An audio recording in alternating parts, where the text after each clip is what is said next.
This is Nightline. Tonight, au pair double murder. The husband takes the stand. I was extremely terrified.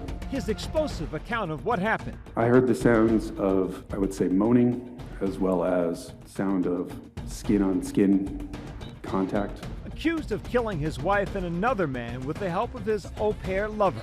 What he said with bloodstained hands shortly after the crime. Plus, Paris Hilton, the forever it girl, star of The Simple Life. Everyone thinks Nicole and I are these two girls who've never worked a day in their life. Her new film going behind the scenes from motherhood to the stage. Music saved my life. How she overcame the trauma and abuse of her past. What were those dark moments and how did you harness them? And what she says about that infamous sex tape all these years later. Just looking back on all that now, none of that would happen today. And is Baby back? Dirty Dancing, a beloved film famous for that lift. Thrilling fans with news of a long-awaited sequel. Will original star Jennifer Grey return to the dance floor? From ABC News headquarters in New York, this is Nightline. Good evening. Thank you for joining us. Tonight, explosive testimony in a Virginia courtroom from the husband accused of having an affair with an au pair, then enlisting her help to murder his wife and another man he allegedly found on a fetish app. The husband accused of being at the center of a gruesome double murder case, taking the stand in his own defense in his trial for aggravated murder. I was extremely terrified. I don't know that I've ever been more panicked in my life. The defense and prosecution both grilling 40-year-old Brendan Banfield about the deaths of his wife Christine Banfield and Joseph Ryan in the Banfield's Virginia home in 2023. Christine was yelling and obviously in pain. Banfield's testimony, coming after newly released police body camera footage, shows him at the hospital shortly after the killings. This is the moment he learned his wife did not survive. Hi, sir. My name is Gina. I'm one of the doctors here. Your wife has died. So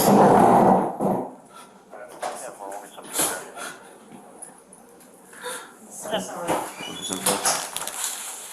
Were you there at the time? Yes.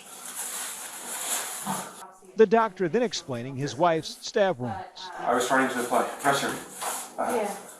I mean, those were enormous wounds, and you know, it's not. There were so many. His young daughter also in the house the morning of the killings. I want to make sure that she's safe. Yeah, she's safe.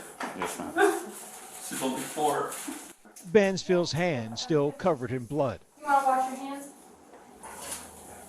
Probably feel better after that. Prosecutors say Banfield, a former investigator at the IRS, conspired with his au pair, then 22-year-old Juliana Perez Magalese, who he was having an affair with, to kill his wife. Did you ever create any sort of a plan with Juliana? No, there was no plan. At this point, our relationship is maybe 6 to 8 weeks old. I think that it's an absurd line of questioning. Did you love her? There was points that I told her that I loved her. You told her that you loved her, but you didn't actually love her. I would say that I had feelings for her, but they weren't nearly as strong as feelings for my wife. Prosecutors say that Banfield pulls in Juliana, the family au pair, by concocting this entire scheme of buying a firearm, taking her to the firing range to practice, and creating an entire catfish scheme to lure an unsuspecting victim into the scene. Prosecutors say Banfield was posing as his wife on a sexual fetish website to lure a stranger, Joseph Ryan, to come to the house and fulfill a twisted rape fantasy. Okay, so in your version of this, he had already stabbed her when you walked in the room. On the stand, Banfield maintaining his innocence, claiming he came home and heard the sounds of sex. I heard the sounds of, I would say, moaning, as well as sound of skin-on-skin contact. And then found a stranger stabbing his wife. Christine was, I would describe as nude and on all fours, on her hands and knees, and Joe Ryan was behind her. She was holding her neck. She very shakily removed her hand from her neck, and I could see the wound. Banfield admits he did shoot Joseph Ryan that day, but only because he claims Ryan was trying to kill his wife, Christine. Can you explain to the ladies and gentlemen of the jury what, if anything, took place that caused you to discharge your firearm? I saw him do a downward stabbing stroke, and that's when I fired at him. But the story he told on the stand, vastly different from what the au pair testified to earlier in the trial when she said it was Banfield who committed both murders. Did he tell you what he wanted to do? Yes. What did he say? He mentioned his plan to get rid of her. He got on top of her, and that's when I first saw him stab her with a knife. Brendan and Juliana's testimony are worlds apart, in large part because Juliana, the au pair, is saying that he committed these murders, that he himself stabbed his wife, Christine, while Brendan is saying that he came across what appeared to be an affair using BDSM, and he saw his wife get stabbed, and he shot the assailant in self-defense. On cross-examination, prosecutors challenging Banfield's account. When Juliana hadn't called 911, you didn't think that was the time at which maybe you should do it? And says there was no evidence his wife was having sex with Joseph Ryan. You said that you heard what you thought initially were sex noises, right?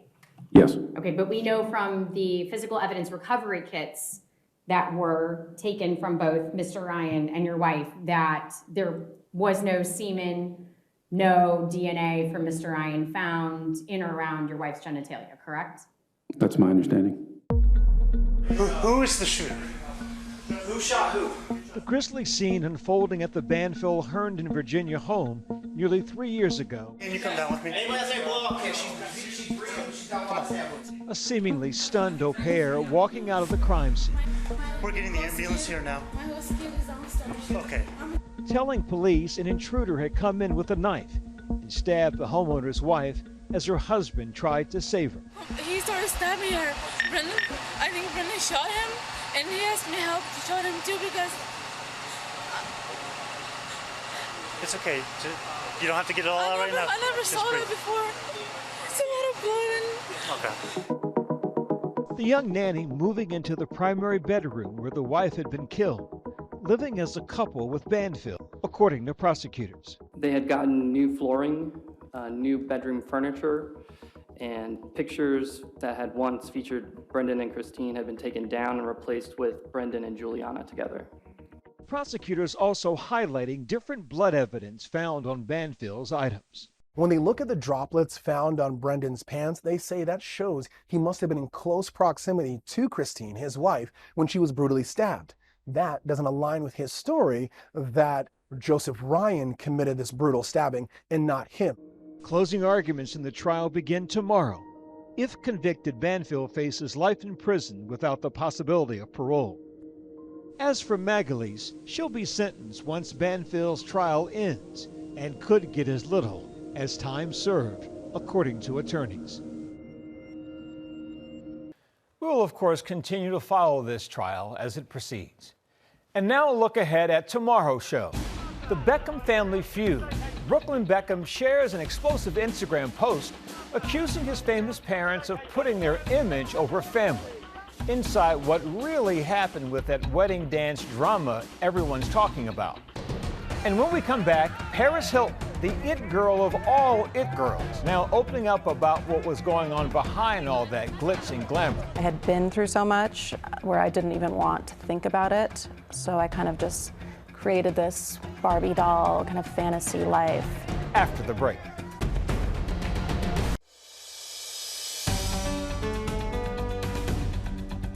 Welcome back. Paris Hilton's life for years on display as the posh epitome of glamour and luxury. But she says what was really going on behind the scenes was dark. The fallout from years of trauma. She sat down with my Nightline co-anchor Juju Chang to talk about how she harnessed her pain into purpose.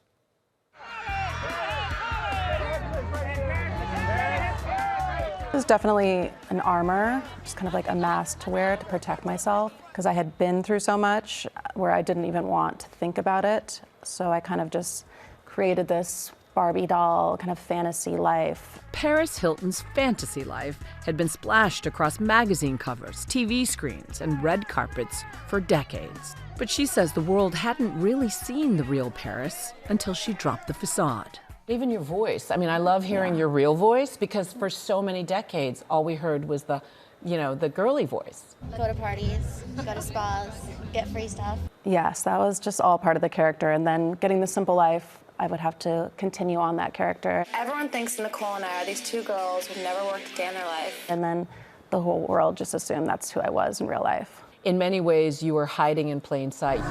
But Paris says she's not hiding anymore. Instead, she's bearing all in her new visual memoir, Infinite Icon, a sort of documentary narrated by Paris herself. I think when people would see me out at night, they just saw this carefree girl having the time of her life.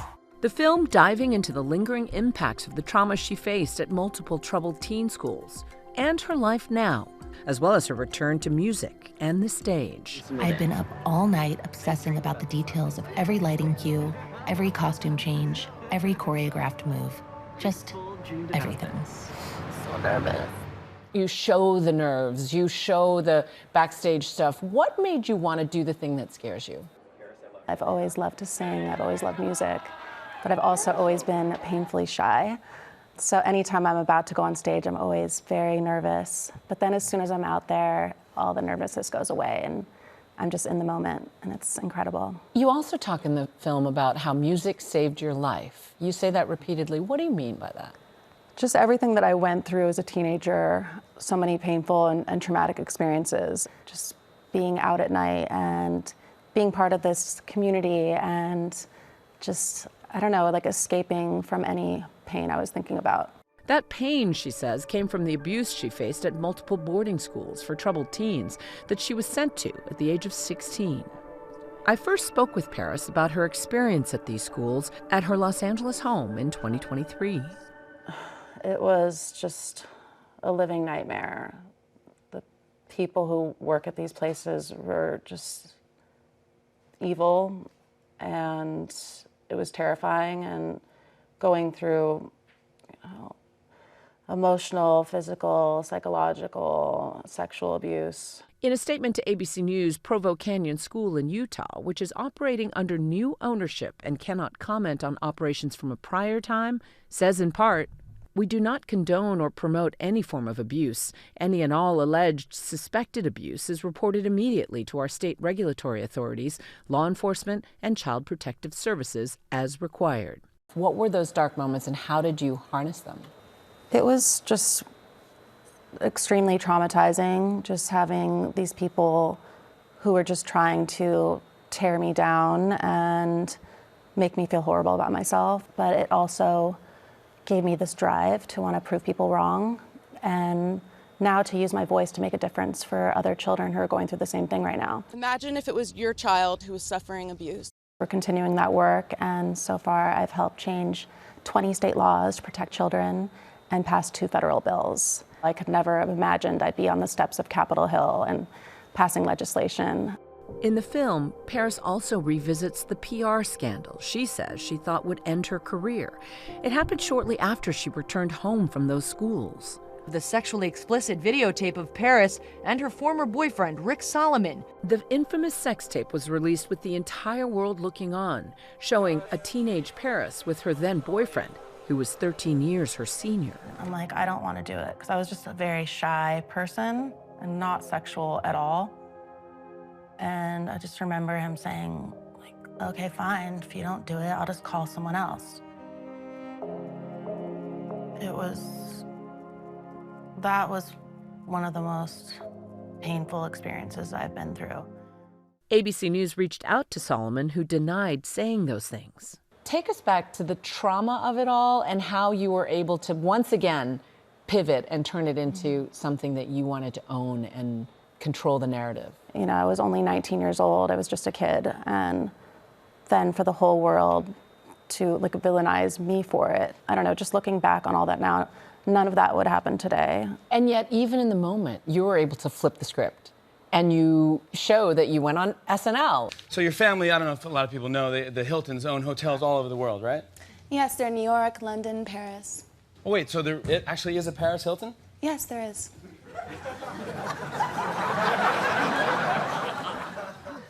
Is it hard to get into the Paris Hilton?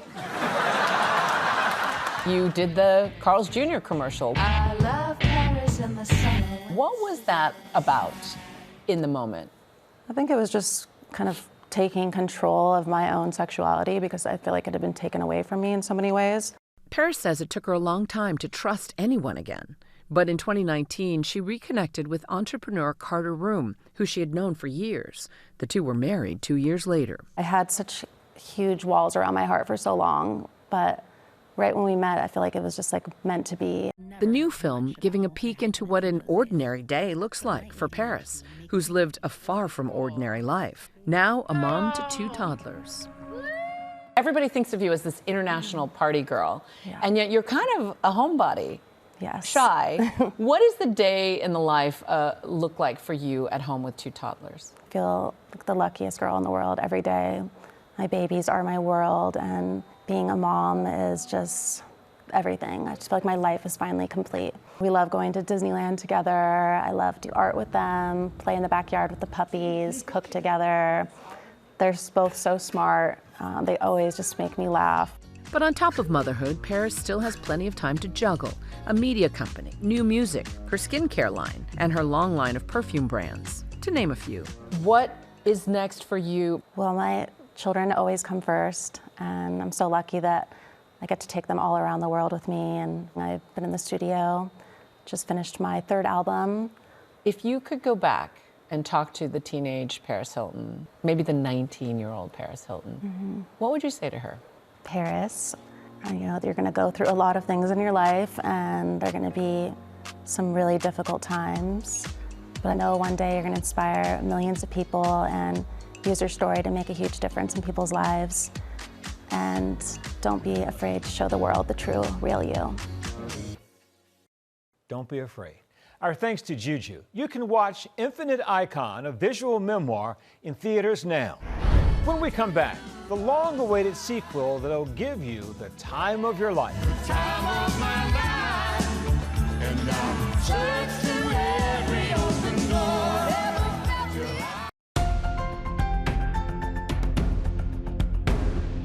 Finally, baby's heading back to the dance floor.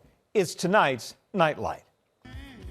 At long last, a call of Dirty Dancing fans everywhere will be answered.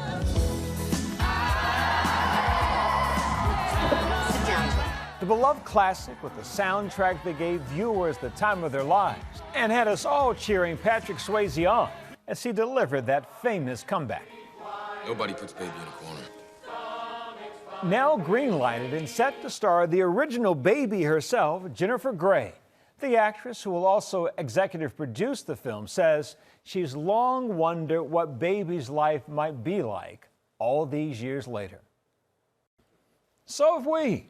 That's Nightline for this evening. Watch all of our full episodes on Disney Plus and Hulu. We'll see you right back here tomorrow. Thanks for the company, America. Good night.